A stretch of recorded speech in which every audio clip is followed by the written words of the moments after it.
उत्तम क्षमा मार्दव आर्जव भाव है।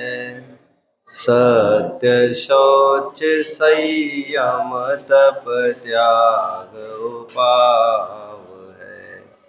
आकिंचन ब्रह्मचर्य धर्म 10 सार है। चहुगति दुख तय कारी मुक्ति करतार है। वे लोग मेरे मुंह पर आकर थूके जो मुझे मुंह पर तो बापूजी बापूजी बापूजी कहकर बुलाते हैं और पीठ पीछे अपने जीवन में जिन वस्तुओं का प्रयोग करते हैं वे विदेशी हुआ करती है। ये नेता मंडली 30 जनवरी को और 2 अक्टूबर को राजघाट जाकर श्रद्धांजलि अर्पित करते हैं। It's fine now, it's fine. कुछ फूल सुमन भी चढ़ाते हैं और ओट में इसकी हिंसा को बढ़ावा देते हैं, मांसाहार को पुष्ट करते हैं और जातिवाद का फैलाव करते हैं। वे इस बात को सुन ले कि मैं नाथुराम गोडसे की गोलियां तो छाती में झेल सकता हूं, लेकिन आपके ये श्रद्धा के फूल मैं मेरे अपनी अस्थि पर बर्दाश्त नहीं कर सकता। कुछ लोग आत्मकल्याण आत्मकल्याण आत्मकल्याण ऐसा निरंतर बोलते तो रहते हैं, लेकिन ना आत्मा को समझने की फुर्सत होती है उनके पास। इतनी गिरवी बुद्धि होती है, इतनी उदार बुद्धि से काम करते हैं, कुछ भी जज्बा, कुछ भी हौसला ही नहीं होता। 2 बड़े विद्वानों को पूछ लिया, 3 को पूछ लिया, जो मेजॉरिटी हो गए हम उसी से अपना बहुमत से ही अपना मंतव्य पुष्ट करते हैं। आत्मा के प्रति किया हुआ ये अनंत क्रोध है।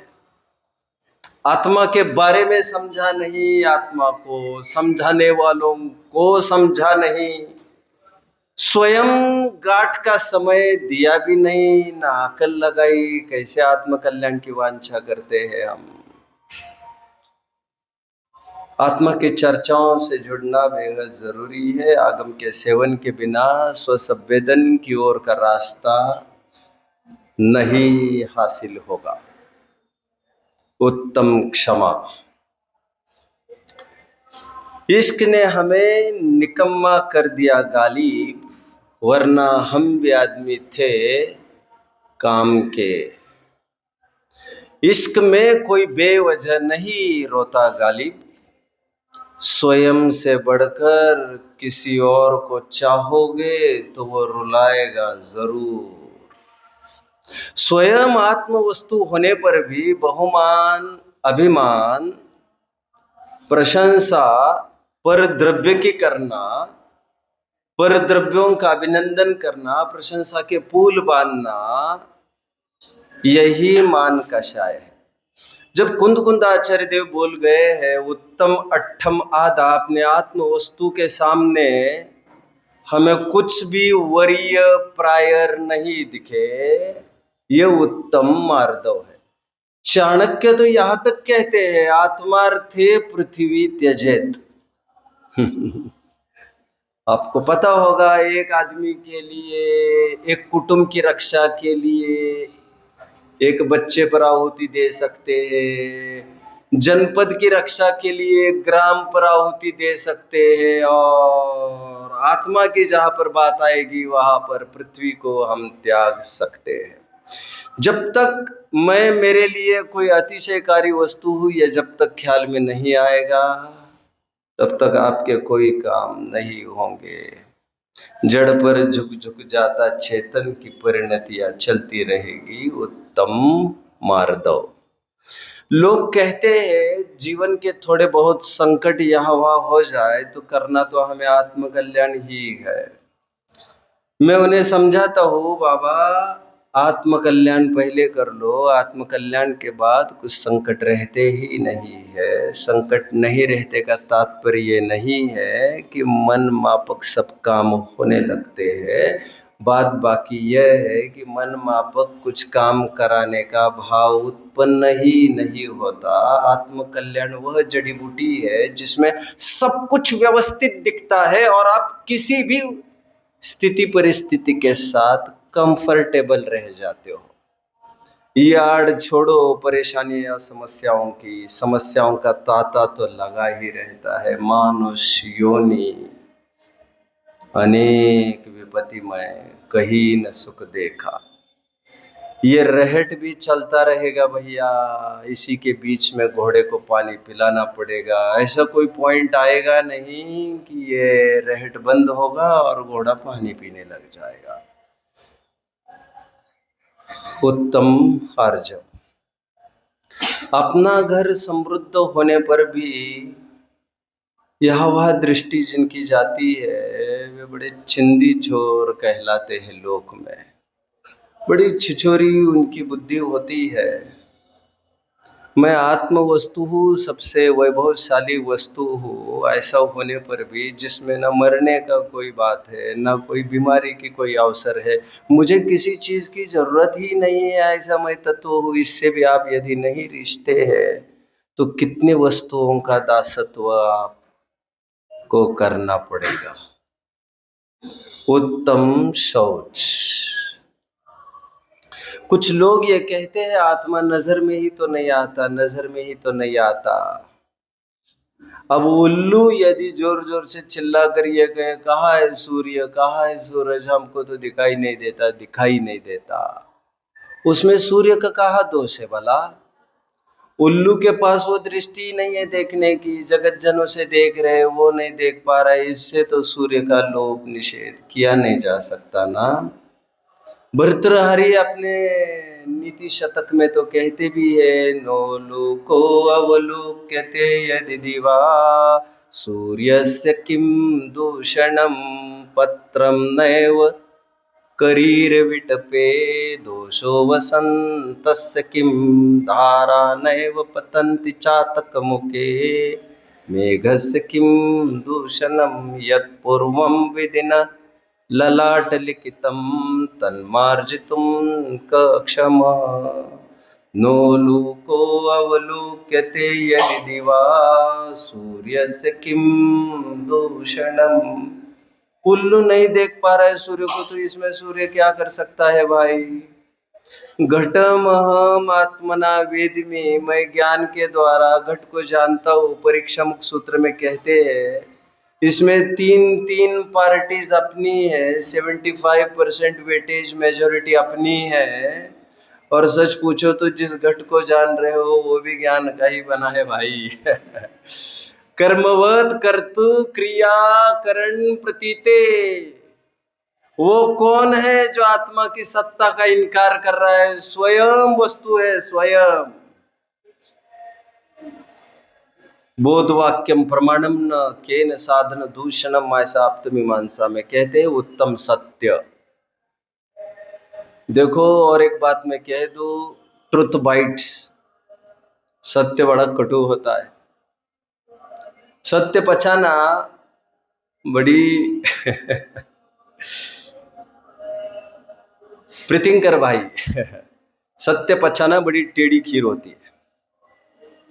बहुत टाइम तक ये धारा चलती रही, अकाल मरण होता ही नहीं, अकाल मरण होता ही नहीं, अकाल मरण सब स्वकाल, सब स्वकाल, सब अकाल मरण जैसा कुछ भी नहीं, अकाल मरण जैसा कुछ भी नहीं। एक दिन मैं तत्वार सूत्र पढ़ रहा था। तत्वार सूत्र में 6वें अध्याय में दर्शन मोह के आश्रव के कारण गिनाए जा रहे थे। केवली का वर्णवाद करना, धर्म का वर्णवाद करना, श्रुत का वर्णवाद करना, देव का वर्णवाद करना, और क्या रहा? धर्म का वर्णवाद करना, केवली श्रुत संघ, संघ का वर्णवाद करना। वहां पर श्रुत के अवर्णवाद के लिए बहुत फैंटास्टिक लाइन आई है, जो अकाल मरण को नहीं मानता वो श्रुत का अवर्णवाद करता है, और कुछ भी नहीं दिखा उनको, और यही दिख रहा है। और हम धड़ल्ले से कहते जाते हैं अकाल मरण नहीं होता, अकाल मरण नहीं होता। अरे बापू, तत्वर सूत्र के दूसरे अध्याय का अंतिम सूत्र पढ़ना। नहीं नहीं, वो अपेक्षा, बच्चे अपेक्षा हर एक चीज की है, जो जहां पर जो है वैसा बोल। साफ साफ लिखा, इनका भोग भूमिजों का, उत्तम शरीरियों का, चरम शरीरियों का अकाल मरण नहीं होता, मतलब बाकियों का होता है। कदली घात वगैरह निरर्थक नहीं है, स्वकाल कहने की अपेक्षा हम भी जानते हैं। सत्य पहचाना इतना गाढ़ा है, इतना गाढ़ा है। अभी मेरे पास प्रीतिंकर भाई आए और मुझे बोले, अब जो रात्रि भोजन की बात कर रहे थे, रात्रि भोजन त्याग की, मैंने कहा क्या हुआ, छिनमिनार है क्या बहुत? तो समझ लेना चाहिए दवाई सच्ची है। मैंने जीवन खपाया इसमें, मैं बहुत कहना नहीं चाहता। पुरुषार्थ सिद्धि उपाय की एक बात मैं सुबह कह रहा था, कल याद आ रहा है, जिसमें मैं ये कह रहा था कि मैंने धड़ल्ले से ये बोला था कि टोडरमल जी का यदि वचन ये होगा तो हमारे आराध्य श्रद्धेय टोडरमल जी आज चूक गए। ऐसे मैं कल कह रहा था सुबह की सभा में। ये कहने के लिए बहुत बड़ी छाती चाहिए या तो बेवकूफी चाहिए, दोनों ही लोग कह सकते हैं। और मैंने दूसरे दिन रिपोर्ट दिया था आपको इस बात का कि पवन जी ने फोन किया। पवन जी ऐरा गैर आदमी नहीं था। पवन, बाकी संजय जी बैठे थे, सुधीर जी बैठे थे, लौड़े, उनके सामने मैं ये बोलता ही नहीं। पवन जी थे इसलिए बोला, और मैं पूरी डेयरिंग कर लेता हूं, क्योंकि सत्य को उद्घाटन करने के लिए रिस्क तो लेनी ही पड़ती है। Top seats are always vacant, general seats are always crowded. सामान्य किराने की दुकानें तो हजारों होती है, हीरे की दुकानें बिरली एकाध दुक्की होती है। अब इन्होंने पूछा मुझे तो मतलब क्या जैनी, जन्मजात जैनी भी सूर्यास्त के बाद कुछ भी नहीं लेगा, कुछ भी नहीं लेगा, कुछ भी नहीं लेगा, पूछ रहे थे ये। नोदकमपि पातव्यम रात्रो अपर युधिष्ठिर। हे युधिष्ठिर, तुम पानी तुम खाना खाने की बात करते हो, हमें तो रात में पानी भी नहीं पीना चाहिए, यह महाभारत का वाक्य है। उनको भूमिका पूछेंगे हम। मार्कंडे पुराण में मार्कंडे ऋषि कहते हैं, अपो तुमसे नहीं बनता है तो मत बनाओ, लेकिन जिनवानी का अपलाप तो मत करो। नहीं भैया, चौथे गुण स्थान में पांचों कहा लिखा है? एक आधार दिखाओ ना, दिखाओ ना। फिजूल समाज को झोंक रहे खाई में स्वच्छंदता के।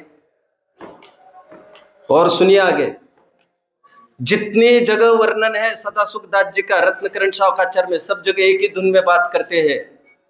करोड़ों जीवों में तो यह ख्याति है कि जैनी तो रात्रि भोजन नहीं करते, वे जैनी की बात करते हैं, जैनी की। जबरन हम पंचम गुण स्थान में घसीट रहे उसको।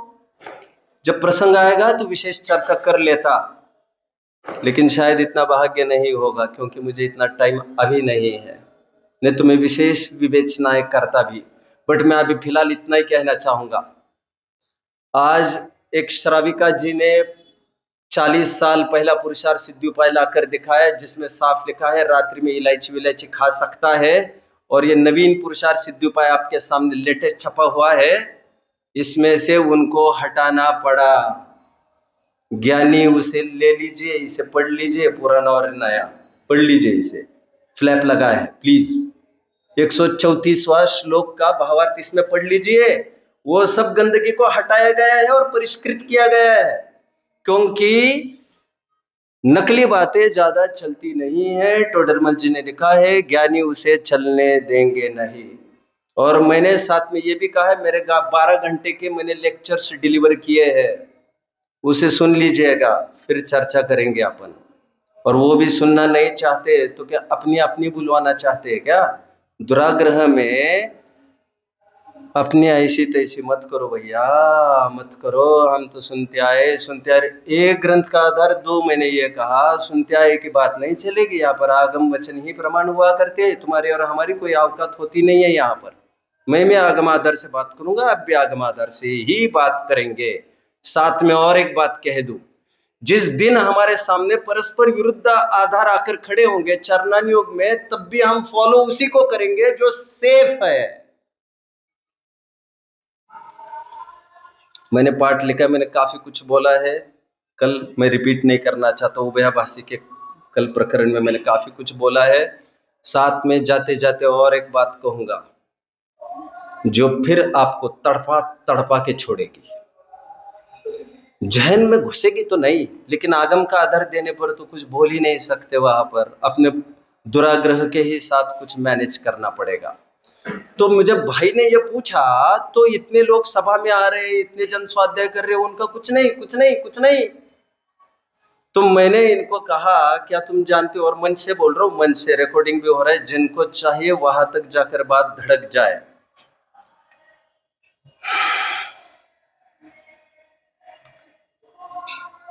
मनुष्य कितने होते हैं? 29 अंक प्रमाण। चतुर्थ गुणस्थान वर्ती कितने कहे हैं? मनुष्य 700 करोड़। 700 करोड़ मतलब कितनी संख्या, कितनी डिजिटल है संख्या? जल्दी बोलिए सभी जन, कितनी है? 10 digital figure, right. 29 digital figure में से 10 डिजिटल फिगर सम्यक दृष्टि है। इसका मतलब क्या हुआ? गणित समझते हो? क्या गणित हुआ इसका?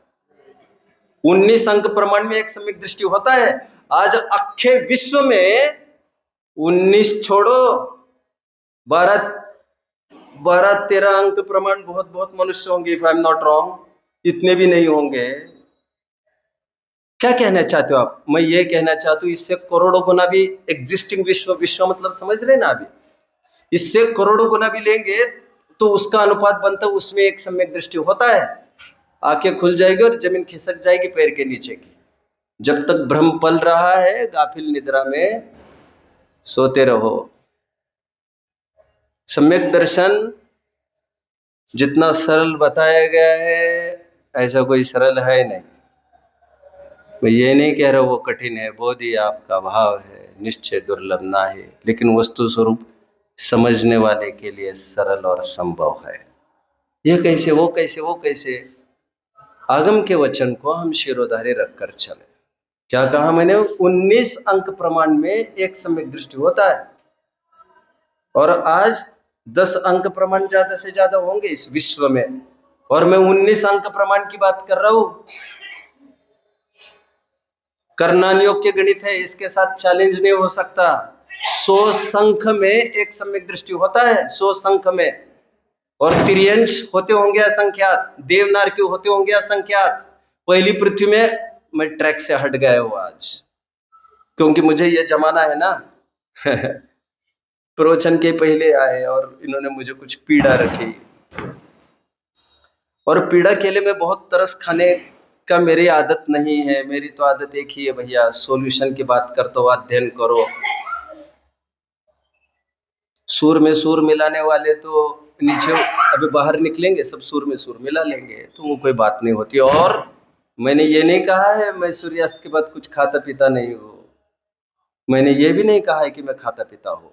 मैं ये कह रहा हूँ मैं क्या करता हूँ उससे मतलब नहीं है। यहाँ पर बैठने वाले की मर्यादा ये है, जिनवानी में जैसा है वैसा पुटअप करता जाए, समझ रहे? एनीवे, कमिंग बैक, उत्तम सत्य। सत्य बड़ा कटु होता है, उसे पचाने के लिए एक तगड़ी छाती की जरूरत होती है। न चाहते हुए में मुझे कहना पड़ रहा है, एक काल एक दौर था जब खूब डिबेट्स हुआ करते थे, विवाद हुआ करते थे बीच चौराहे पर। यदि पढ़ा होगा आपने गोपाल दास जी बरैया का स्मृति ग्रंथ 600-700 पेज का, मैंने पढ़ा था कई दफे, और 3 घंटा उस पर डिलीवर किए थे मैंने प्रवचन। अब आप समझ सकते हो 700 पेज कितने बार पढ़ने पड़ेंगे जो 3 घंटा में बोल पाऊंगा। एनीवे, उसमें खूब डिबेट्स छप छप कर आए हैं। कैसे पुराने जमाने में डिबेट समझते हो ना, डिबेट्स होते थे। तो एक कर्मानंद जी के साथ आर्य समाजी कर्मानंद थे, आर्य समाज के कर्मानंद थे, उनका और गोपाल दास जी का ईश्वर कर्तृत्व पर बीच चौराहे पर ही हुआ और 24 घंटे में लगभग 15 घंटे वो डिबेट चलता रहा स्लैब्स से। पूरा चौराहा भरा रहता, तो कोई पंडाल अपने जैनियों के हुआ नहीं करते थे। तब की मैं बात कर रहा हूँ, आज से करीबन करीबन 80-100 साल पहले की बात कर रहा हूँ। और रीति नीति ये होती थी, कर्मानंद जी रीझ गए, वे हार गए। हार गए का ही तात्पर्य होता था 500 जनों के साथ उसी दिन वे जैन में कन्वर्ट ही नहीं हुए, उन्होंने तत्समय क्षुल्लक दीक्षा ली। जज्बा तो ये हुआ करता था। अरे तुम पढ़ोगे भी कि पूछते ही रहोगे? आधार भी दोगे कि मुंह की कहते ही रहोगे कि इससे सुना है उससे सुना है, जच नहीं रही है? आपका मिथ्या तो गाढ़ा है, मैं क्या करूं बाबा। और चौथे गुणस्थान के लिए कोई ग्रंथ बनाया नहीं गई है श्रावकाचार के लिए। मतलब तुम्हें कोई खुला मैदान नहीं दिया गया है। जो पंचम गुणस्थान, जो श्रावकाचार ग्रंथ होते हैं, वे श्रावकाचार तीनों के लिए होते हैं, मिथ्यात्वी के लिए भी, चौथे के लिए भी और पांचवे के लिए भी। अलग ग्रंथ हुआ नहीं करते मिथ्यात्वी के लिए, श्रावकाचार के अंतर्गत ही आते हैं, क्योंकि चरणान योग में श्रावक ऐसी संज्ञा तीनों को मिलती है। कितना खोल कर बताना, बेवकूफी करते। चलो मैं अभी वैसे ही प्रश्न पूछता हूं, चूकेंगे तो सभी, चूकेंगे तो सभी। मुझे यह बताइए, मांस त्याग कब होता है? जरा यहां से कोई बताएगा, मांस त्याग कब होता है? चलो सप्तव्यसन त्याग कब होता है?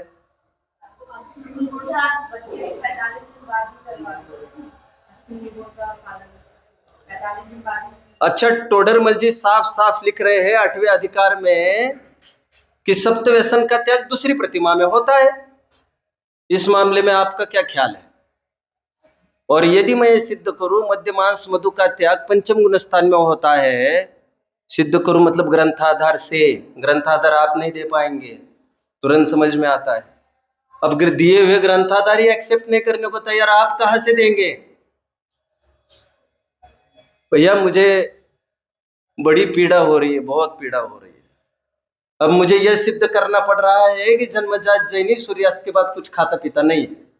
बहुत बड़ा चैलेंज मिला है। अब जानते हैं 8 मूल गुण कौन कौन से कहे समंत भद्राचार्य ने? मैं ट्रैक से हट गया हूं, प्रवचन के पहले मैं किसी से बात करता भी नहीं हूं, और आप घुस गए, आपने तार छेड़ दी, और मैं कब बजाऊंगा फिर? अब घर पर जाने के बाद बजाता बैठूंगा। और सुनो, विद्वानों को तो पढ़ना ही चाहिए भैया। इसने कहा है, उसने कहा, इन्होंने कहा है, उन्होंने कहा है, ये सब फिजूल बात नहीं चलती है। ग्रंथ से बड़ा कोई नहीं होता यहाँ पर। मैंने एक बार भी कहा क्या? किसी ने कुछ कहा, किसी ने कुछ कहा, मैं कहता हूं मैं तो 15-20 आधार पुष्ट करूंगा आपको ग्रंथ के। उखड़ गया ना वो प्रकरण, हटा दिया गया ना पुरुषार्थ सिद्ध उपाय में से। व्हाट मोर, अधिक क्या चाहिए आपको? सर्वाइवल ऑफ द फिटेस्ट, जो फिट होता है वही सर्वाइव होता है। हल्के फुल्के अरे गेरे छटते जाते, हटते जाते, ज्यादा टाइम उनका सर्वाइवल रहता नहीं है। मैं पूछ रहा था 8 मूल गुण कौन से कहे समंत भद्राचार्य देव ने, प्लीज। अभी आप मुझे बताइए 8 मूल गुण कौन से गुण स्थान में होते हैं? पहला ऑपरेशन होगा। यदि आप कहेंगे 8 मूल गुण चौथे में होते हैं, तो मैं ये कहूंगा 5 अनुव्रत भी चौथे में ही होते हैं। और यदि आप कहेंगे पंचम गुण स्थान में 8 मूल गुण होते हैं, तो मैं ये कहूंगा मध्य मांस मधु का त्याग पंचम गुण स्थान में होता है। हाँ या ना? मेरी बात जच रही है या नहीं? दुराग्रह हमको बेचैन कर जाता है। ओ नई बात, नई बात, नई बात, नई बात। पुराना ढर्रा छोड़ो, गाफिल निद्रा से हटो, उठो, अखाड़े में आओ, उठो, जागरण करने का टाइम आ गया है। मैं पूछ ही तो रहा हूं 8 मूल गुण में, 8 मूल गुण में समंत भद्राचार्य देव 5 अनुव्रत और 3 मकार का त्याग कहते, मध्य मांस मधु का त्याग। मेरा सीधा प्रश्न है, यह कहां माने, कहां 8 मूल गुण कहां मानना? अब चौथे में मानेंगे तो मैं कहूंगा अनुव्रत चौथे में ले लो, जिससे आपको फिर तकलीफ होने वाली है। और मैं कहूंगा पंचम गुण स्थान में ले लो, तो फिर आप कहेंगे मध्यमांश मधु का त्याग हुआ पंचम में। तो फिर क्या भगवान जैसे हालत करने वाले हैं क्या आप? अमिताभ बच्चन को एक जगह, हेमा मालिनी को एक जगह, ऐसा करेंगे क्या? फिर हम ये कहेंगे अनुव्रत तो वहां होते आगे और 3 मकर का त्याग यहाँ होता है, मतलब 8 मूल गुण में आप भेद करना चाह रहे हैं। कितने जन मुझे फॉलो कर रहे हैं? तो इसका समाधान क्या है? समाधान मैंने किया नहीं है, क्योंकि मेरा विषय नहीं है ये। मैंने इनको कहा आप मुझे 10-12 घंटे केवल इस पर बोलने देते तो मैं इसी पर बोलता और गले उतारता। मैंने तो केवल बीज डाला है ये कहने के लिए, थोड़ा मेहनत भी करोगे। और सुनिए, किसी भी विद्वान के भरोसे आपकी नैया तिरेगी नहीं। अपने में कमी होगा वो खुलकर ये बोले कि जिनवानी इसको स्वयं मिथ्या दृष्टि घोषित होगा क्या वो? आप समझ रहे हैं?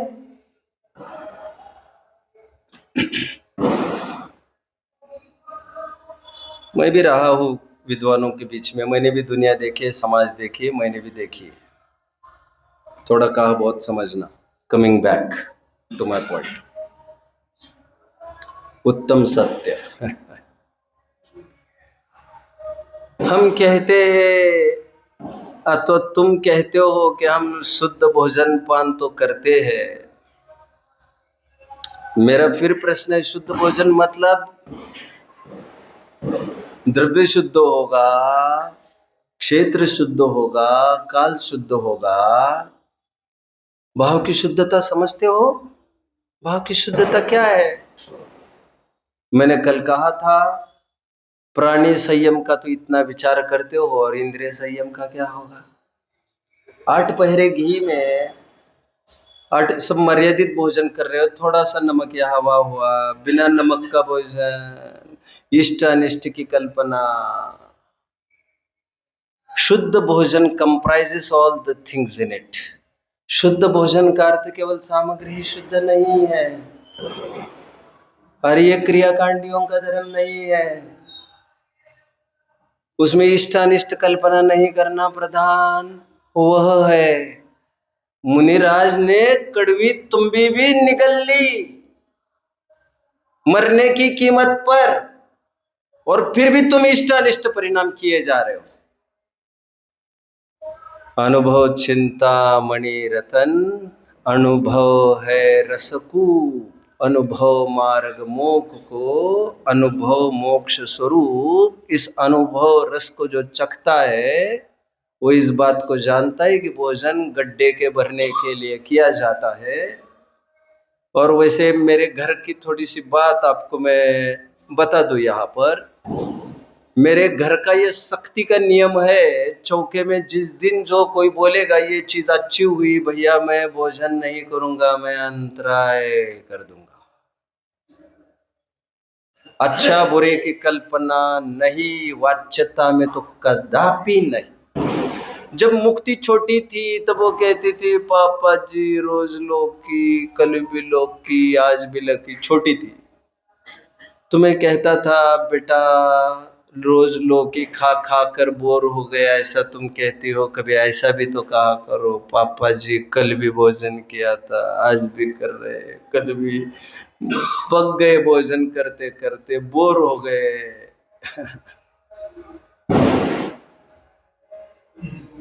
भगवती आराधना में बहुत सुंदर डायलॉग है। आज आकिंचन्य के साथ कितना न्याय कर पाऊंगा गॉड नोज।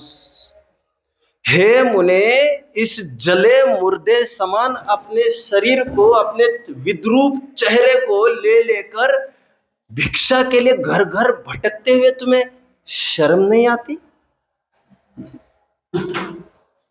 मुनिराज का शरीर कैसा होता होगा, कैसे दिखता होगा? जले मुर्दे समान, ऐसा स्वयं लिख रहे। कितने हैंडसम दिखते होंगे। मैंने 2-3 दिन पहले प्रश्न आराइज किया था, हमने सब चिकने बनाए, जिलेट की ऐड चल रही है क्या?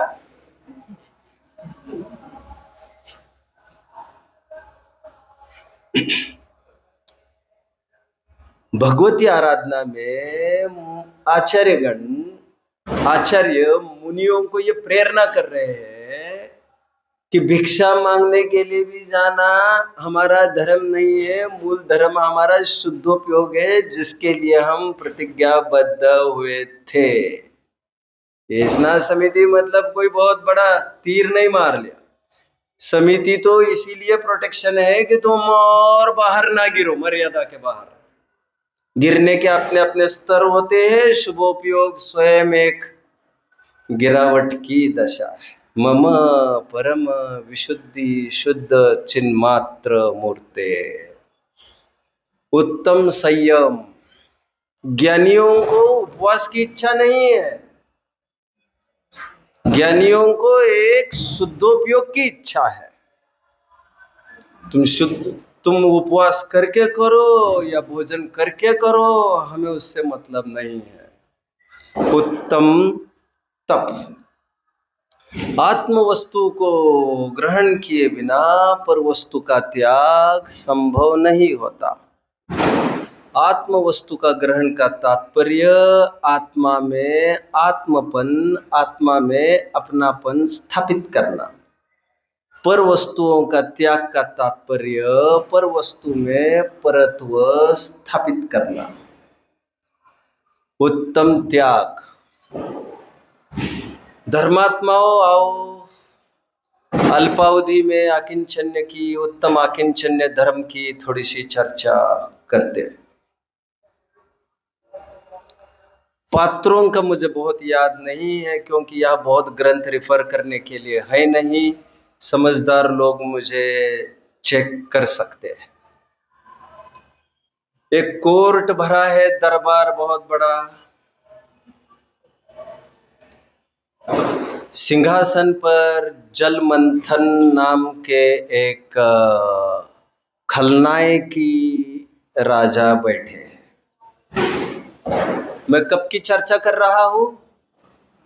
पंचम काल के अंत का सीन सिनेरियो में खड़ा कर रहा हूं।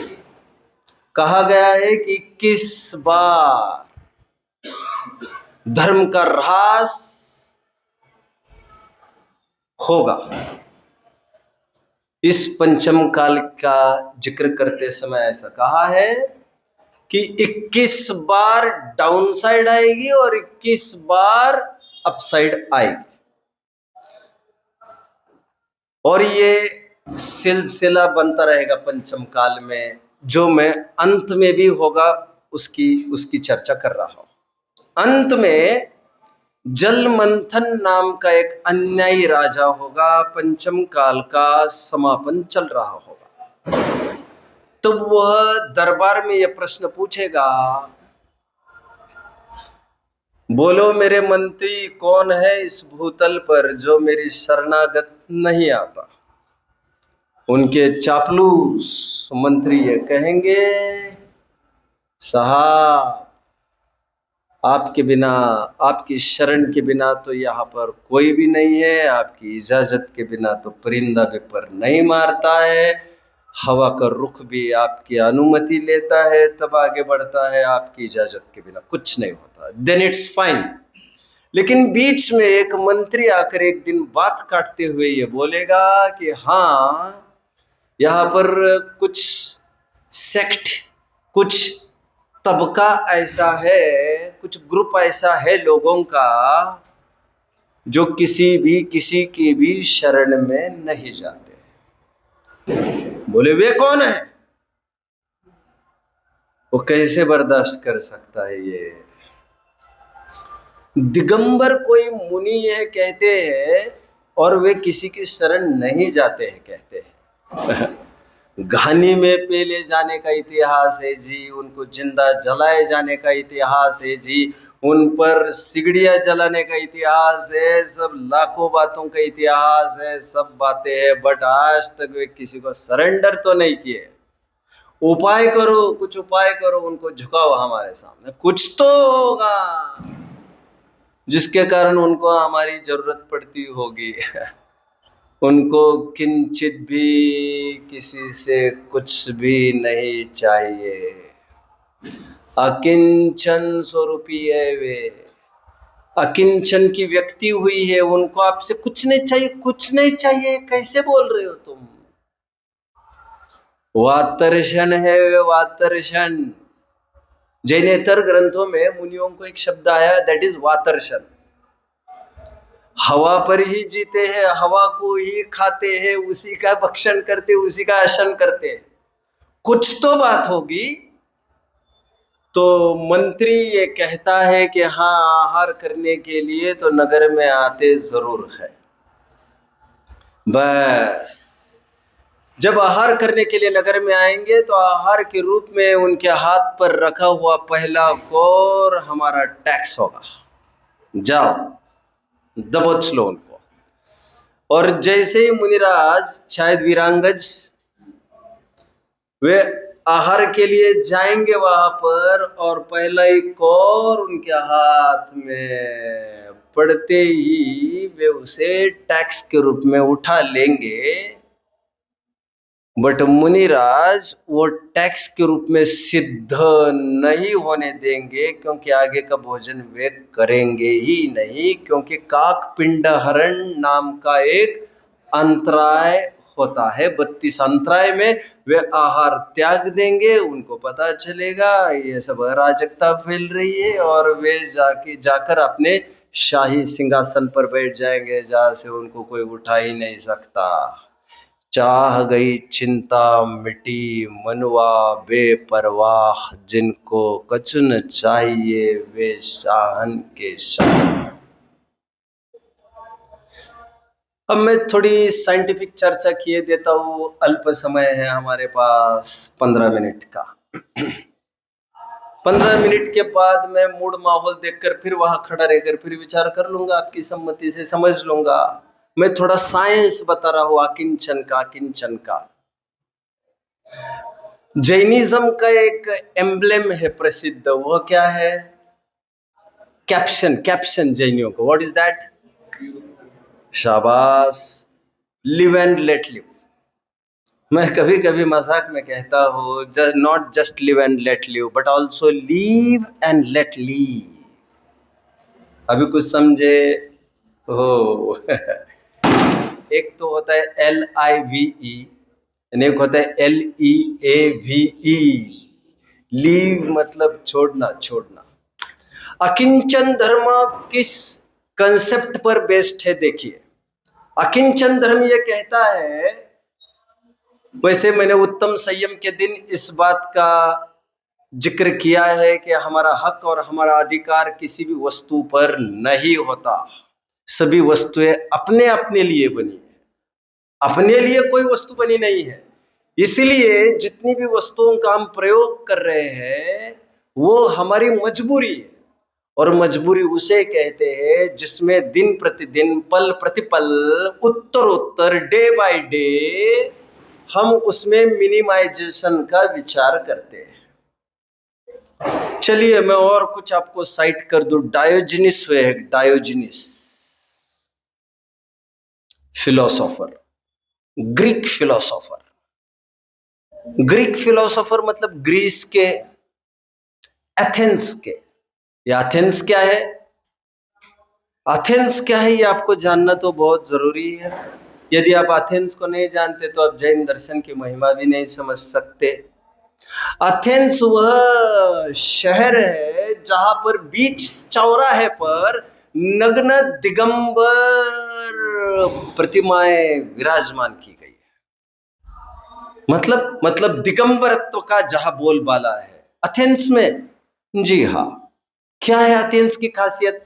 यही एथेंस है जहां का सिकंदर था, यही एथेंस है जहां का सिकंदर का गुरु अरिस्टो था। और अरिस्टो ने कहा था, मुझे जैन मुनियों से मिलने की बड़ी बेकरारी है, do something, get me a Jain Saint.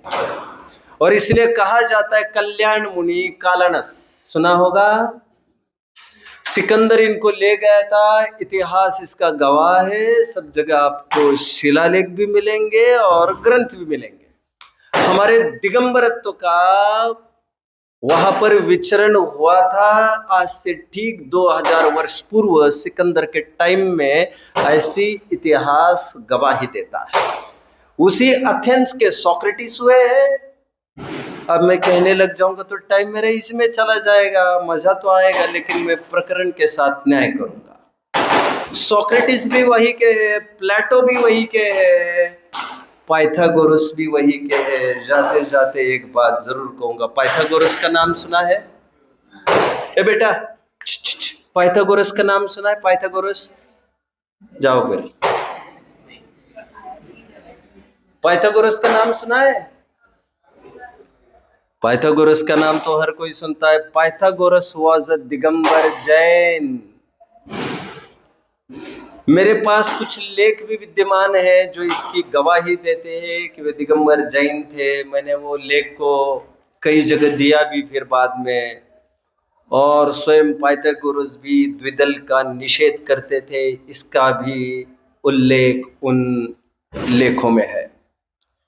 मैं तो अभी दूसरी बात कहना चाह रहा हूं, मैं डायोजनीस की बात कहना चाह रहा हूं आपको। डायोजनीस भी एथेंस के ही थे। डायोजनीस ऐसा फिलोसोफर था जो केवल अपने पास एक कटोरा रखे था, एक कटोरा रखे था और एक लंगोट बांधे था। उसकी मुद्रा ठीक रिजेंबल करती है हमारे क्षुल्लक से।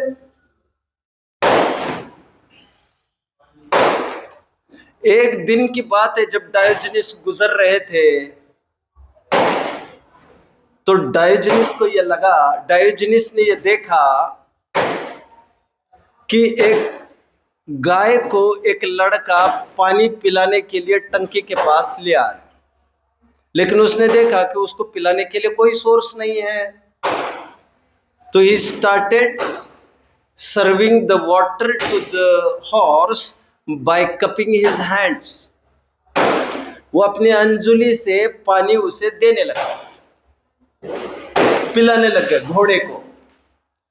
डायोजनीस ने ये देखकर, ऐसा लिखा है भैया, लिखा है, मैं पढ़ी हुई बात कह रहा हूं, पढ़ी हुई, वहां पर ये लिखा है, मैंने पढ़ा है द स्पीकिंग ट्री में से, द टाइम्स ऑफ इंडिया। वहां पर लिखा है, when Diogenes saw this, Diogenes started dancing.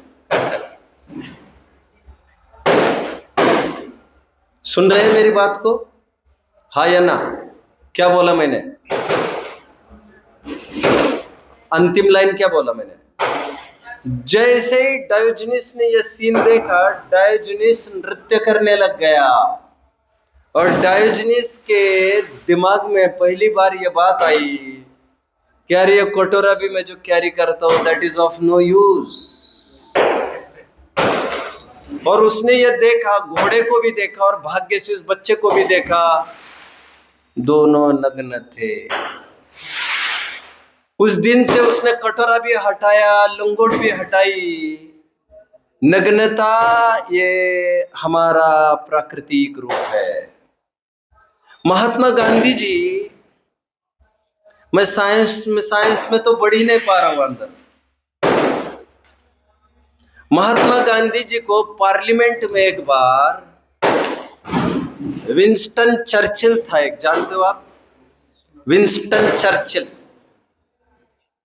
President of UK. Winston Churchill ने एक बार भरी पार्लियामेंट में गांधी जी को का उपहास किया। He rebuked Gandhi ji by saying naked फकीर, नंगे फकीर रही के। इंग्लिश में बोला वो नेकेड फकीर। गांधी जी वही अपना वही उनका प्रसिद्ध था गया। गांधी जी ने उन्हें पलटकर हंसते हुए, मुस्कुराते हुए ये कहा था, I am not yet, I am trying to be. क्या आदमी है, क्या आदमी है। इस सादगी पे कौन न मर जाए। I am not yet, I am trying to be. The life of Mahatma Gandhi, Louis Fischer, मैंने पूरी पुस्तक पढ़ी है 700 पेज की, लुइस फिशर ऑथर है, the life of Mahatma Gandhi. उसमें यह बात लिखी है जो मैं कह रहा हूं। गांधी जी का चीर सपना था कि वो एक दिन नग्नता को अंगीकार करे। इसका प्रमाण यह है, जब मैं विनोबा भावे को पढ़ रहा था एक दिन बायोग्राफी, तो उस बायोग्राफी में विनोबा भावे ने भी अपने जीवन में केवल 3 चीजें रखी थी। एक इतनी सी धोती पहनते थे, गांधी जी जैसी, गांधी जी के अनुयायी थे।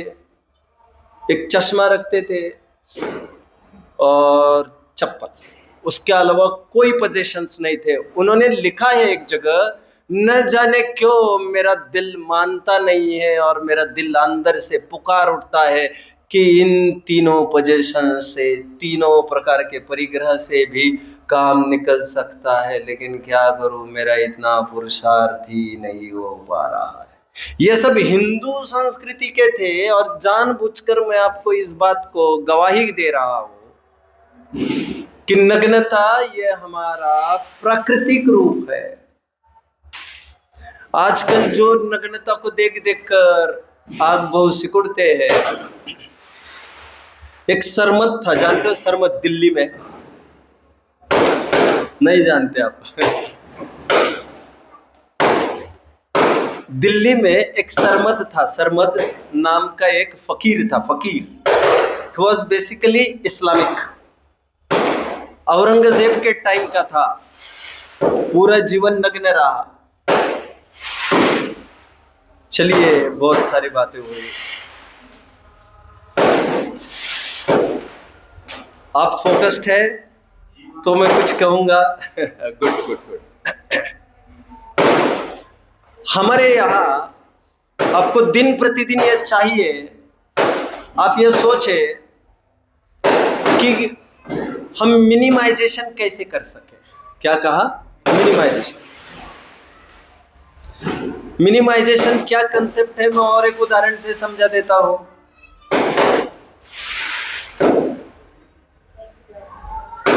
गांधी जी जब जेल में थे तो उनके लिए सरदार वल्लभ भाई पटेल रोज खजूरें भिगोया करते थे। 10, कितनी? गांधी जी के लिए रोज 10 खजूरें भिगाई जाती थी।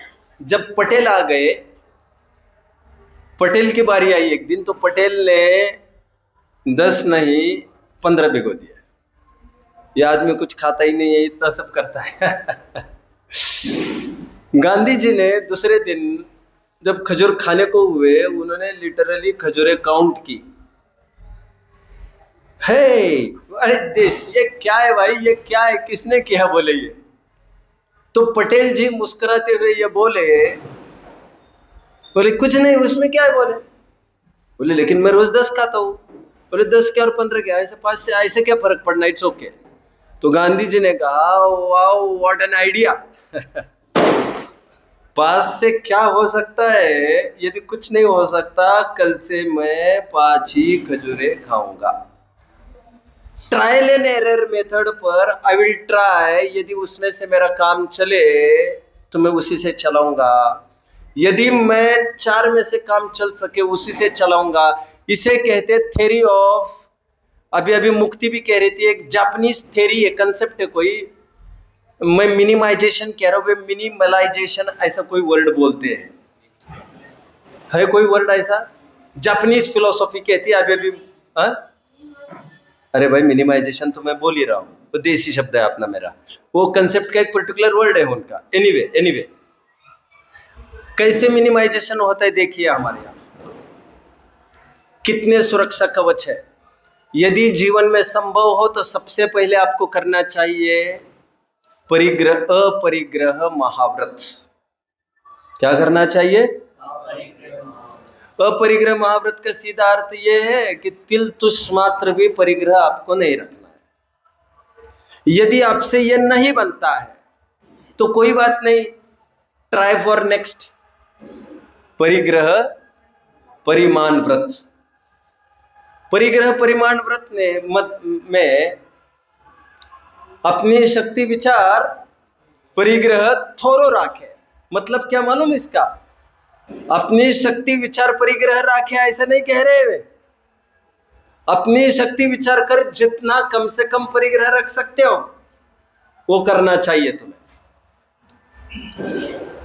आचार्यों को इतने पर भी बहुत संतुष्टि नहीं दिखी होगी, उन्होंने शील व्रत में और एक शील व्रत ऐड किया। बोलिए, भोगोपभोग परिमाण व्रत। क्योंकि परिग्रह परिमाण व्रत तो आजीवन होते हैं, तुम आजीवन भले ही और कुछ कम त्याग नहीं कर सके ज्यादा, तो आज के दिन के लिए, इस हफ्ते के लिए, 1 घंटे के लिए मैं आज इस कमरे, एक ही कमरे का प्रयोग करूंगा। आप समझ रहे? यद्यपि मेरा घर 4 कमरे का है, मैं आज 2 कमरों में नहीं जाऊंगा। एक कमरे में भी मैं एक तख्त का ही प्रयोग करूंगा, मैं आज उस पर नहीं बैठूंगा। अब पढ़िए, भोगोपभोग परिमाण व्रत। आचार्यों को लगा कि और कैसे चुस्त हो सकता है ऑपरेशन, तो और एक व्रत जोड़ दिया। बोलिए, अनर्थ दंड। अनर्थ दंड, अनर्थ दंड के अतिचार में भी फिर वही लिया है। तुम गजब के आदमी हो यार, हर दीपावली को लेंटल से वो चीज निकालते हो, सफाई करते हो और फिर वहीं पर डाल देते हो। कब से ये कूड़ा करकट तुमने संभाल रखा है, सालों बीत गए। अनर्थ दंड, अनर्थ दंड। अनर्थ दंड के अतिचार जब पढ़ते हैं, भोगो भोग परिमाण व्रत के अतिचार पढ़ते, तो ये सब फलित होती है। उत्तर उत्तर वो अपना जीवन किस प्रकार सीमित करता जाता है, और परिग्रह सीमित हुआ तो राग द्वेष भी सीमित होते ही है, ये मानकर ही तो वे बोल रहे हैं। प्रारंभ में ही बोला है, राग द्वेष निवृत्तेर चरणम प्रतिपद्यते साधु। ये बाहर की क्रियाएं करते ही इसलिए है क्योंकि उसके बहाने राग द्वेष कम हो। जिन धर्म का आशय ही, लक्ष्य, गोल ही ये है कि तुम्हारे राग द्वेष या तो अभाव हो, और अभाव नहीं होते हो तो कम से कम वे घटे। तो टोडरमल जी ने पहले अधिकार में लिखा है कि जिन धर्म में या तो कषाय के अभाव का या तो उसे घटाने का उपाय किया जाता है। आगे और एक चीज है, 9वीं प्रतिमा। वो कौन सी है? परिग्रह प्रतिमा। अभी और एक चीज मैं शेयर करूंगा आपके साथ। आरम त्याग प्रतिमा सुनी है सबने? आरम त्याग प्रतिमा, हाँ ना? आरम त्याग प्रतिमा बहुत सुंदर चर्चाई तत्व सूत्र की टीकाओं में। आरम त्याग प्रतिमा मतलब व्यापार धंधा दुकान बंद करना, यही तो बात है, और तो कुछ नहीं। राइट? हाँ या ना? दुकान उकान बंद करना, आरम त्याग प्रतिमा मतलब दिमाग में रखकर मोटे मोटे तौर पर मुझे यह संपत्ति अभी पुर जाएगी, और उसने दुकान को शट डाउन किया, मैं अभी अपना आत्मकल्याण करूंगा सोचकर। एक बहुत सुंदर प्रश्न पूछा विकास भाई ग्रंथों में, यदि जिस संपत्ति को मुख्य करके उसने आरम त्याग प्रतिमा ले ली थी, लेकिन यदि वो रातों रात चोरी हो जाए संपत्ति, तो वो क्या करेगा? ऐसा प्रश्न पूछा। क्या उत्तर है आपके पास? इतना सुंदर उत्तर दिया है। वो ये सोचता है, ओ ये संपत्ति गृहस्थी में काम में आएगी, इसलिए कितने साल मैंने बर्बाद किए। वो सोचता है, काश मैं पहले से ही निवृत्त हो जाता, ये धन असार है। वो यह नहीं सोचता कि अभी मैं फिर से कूद जाऊं, फिर से दुकान जमाऊं, फिर वही मास्टर कस्टमर मार्केट, फिर वही डीलर को ऊपर का ढूंढो, फिर कस्टमर को ढूंढो, फिर उधारी, फिर रोज का नौकर चाकरे। भैया ये सब अब उस दलदल में नहीं जाएंगे। आगे और एक बात लिखी है, फिर वो कोशिश करता है पुरुषार्थ बढ़ाने की, और अपनी भूमिका और बढ़ाता है और विरक्त हो जाता है, क्योंकि समस्या तो हमारे राग की है ना। आरम त्याग प्रतिमा में क्या करता है? सीमित मतलब त्याग कर देता है और सीमित संपत्ति रख लेता है। सीमित संपत्ति में प्लानिंग कर लेता है कितना लगेगा। परिग्रह त्याग प्रतिमा में आते ही वो कैसे मिनिमाइजेशन करता है देखिए। फिर वो एक दिन बीवी बच्चों को बुलाता है और ये कहता है कि मैं अभी विशेष रूप से विरक्त होना चाहता हूँ, आज तो कोई भी समस्या आती थी तो अपना फंड था घर का, मैं सबको दे देता था, लेकिन आज मैं इस संपत्ति का बंटवारा कर देता हूँ, तो पत्नी को, बच्चे को, हर एक को दे देता है और अपने पास अत्यल्प भी रख लेता है। इसके बाद चाहे जो समस्याएं घर वालों पर, भले ही वो घर में रहे, फिर वो किसी को कभी भी हेल्प नहीं करता, क्योंकि किसी को हेल्प करने लायक उसने अभी रखा ही कहा था अपने पास। परिग्रह त्याग प्रतिमा। 10वीं प्रतिमा कौन सी है? अनुमति त्याग प्रतिमा। अब बीच बीच में बांग देते हो कोई बात नहीं है। To keep you awaken, this is also okay. चलिए, अनुमति त्याग प्रतिमा अर्थात 10वीं प्रतिमा का ये स्वरूप बताया है। अपने पास केवल, वैसे परिग्रह त्याग प्रतिमा में बताया है, अपने पास एक बाल्टी, एक लोटा, जो वस्त्र उसने पहने हैं, और सीमित सामग्री। परिग्रह त्याग प्रतिमा में मतलब आरंभ त्याग प्रतिमा की भी अपेक्षा और सीमित हो गई। बट जब अनुमति त्याग प्रतिमा हो जाती है, उसके पास केवल और केवल पहनी हुई लंगोट, जो आज प्रचलित है। प्रचलित इसीलिए कहा, मूल परंपरा हमारी ऐसी नहीं रही है। मैं कहा तो घुसूंगा अभी, आप पढ़िए तो आप समझ पाएंगे। मैंने थोड़े टाइम पहले कहा था, आइलक ये शब्द ही 500 वर्ष पहले का है, उससे पहले ये शब्द भी नहीं था। 11वीं सदी के पहले आइलक और क्षुल्लक ऐसे दो भेद थे भी नहीं। 1000 वर्ष में भी किसी ने आइलक क्षुल्लक ऐसे भेद किए नहीं है, ना नाम वाइज किए हैं, ना स्वरूप वाइज किए हैं। ये तो आते आते आते यहाँ तक स्वरूप आया है और हमारी परंपरा ने उसे एडॉप्ट कर लिया है, एक्सेप्ट कर लिया है। 10वीं प्रतिमा वाला धर्मशालाओं में ही रहने लगता है। धर्मशालाओं में भी वो जब भोजन का टाइम होता है, उसके पास कोई आता है और उसका कमंडलू टाइप जो उसके पास रखा है वो उसे उठाता है, भोजन करने के लिए पधारिए ऐसा आमंत्रण देता है, तो वो उनके पीछे चल देता है। ये 10वीं प्रतिमा का स्वरूप बताया है। जब 11वीं प्रतिमा में आता है उद्दिष्ट त्याग प्रतिमा,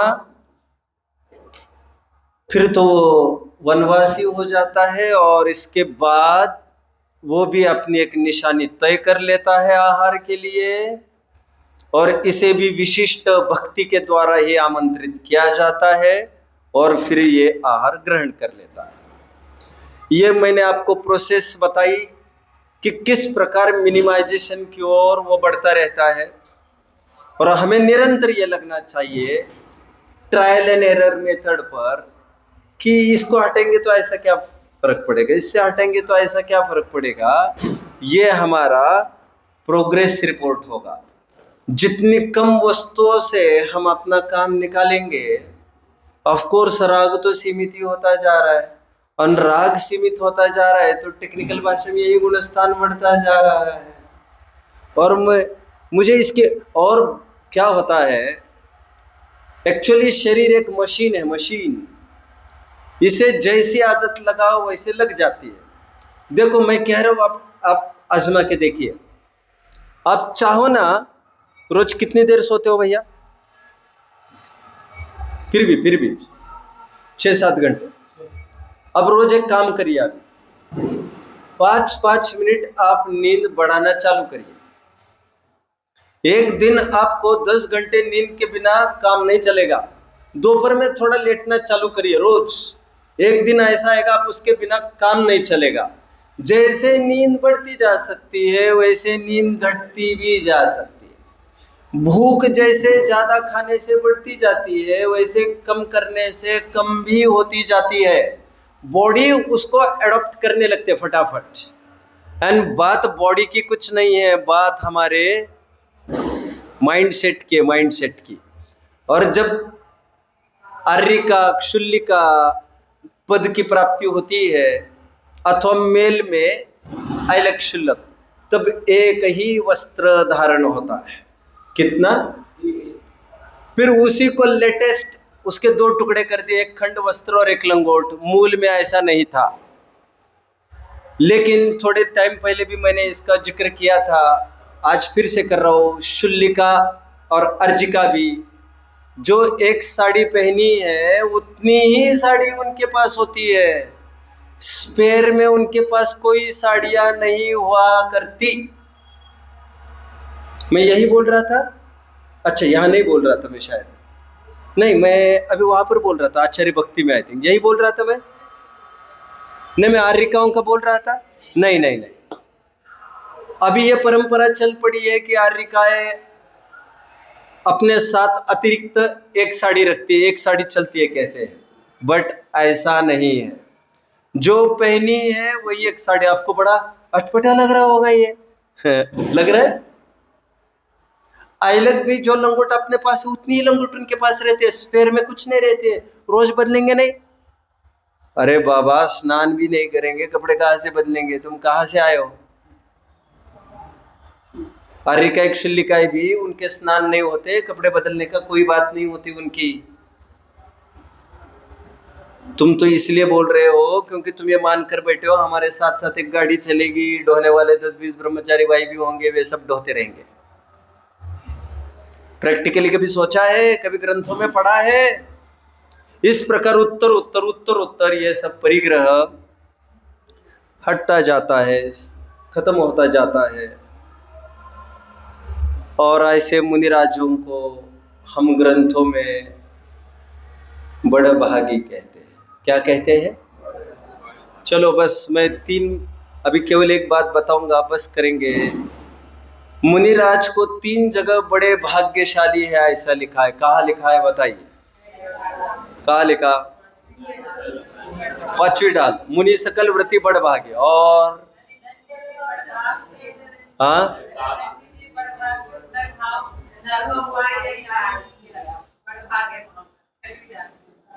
लाइन मुख्योपचार दुभेदयो बड़ भागीरथ त्रय धरे।